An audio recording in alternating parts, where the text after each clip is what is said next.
Nature conservation day हर साल 28 जुलाई को मनाया जाता है। खत्म होने की कगार पर पहुंच चुके जीव जंतु और वनस्पति की रक्षा के लिए इस दिन को मनाया जाता है।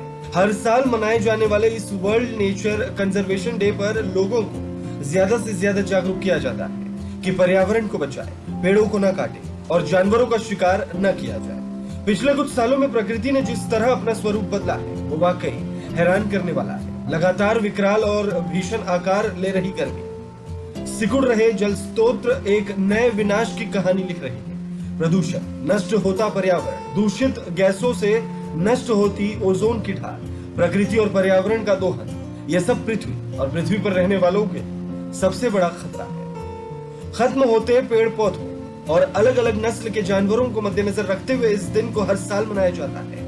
पुराने समय में जहां प्रकृति का अद्भुत नजारा देखने को मिलता था, वहीं आज के इस दौर में ये खत्म होती जा रही है।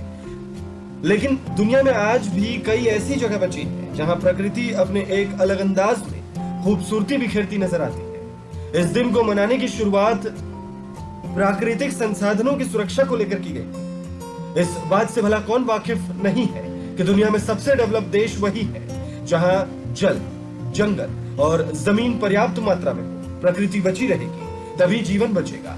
हमारे देश में वन्य जीवों की अलग अलग और विचित्र प्रजातियां पाई जाती है। ऐसे में विश्व प्रकृति संरक्षण दिवस का मकसद प्रकृति के संरक्षण के लिए जरूरी कदम उठाना है।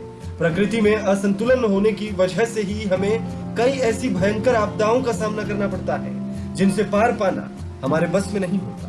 ग्लोबल वार्मिंग, महामारियां, आपदा, तापमान का अनियंत्रित तौर पर बढ़ता जाना जैसी समस्याएं प्रकृति में असंतुलन की वजह से ही पैदा होती है। पिछले कुछ दिनों से लगातार कई भूकंप भी आ चुके हैं और आगे भी आने की संभावनाएं जताई गई है। हम छोटी छोटी कोशिशों से प्रकृति का संरक्षण अवश्य कर सकते हैं।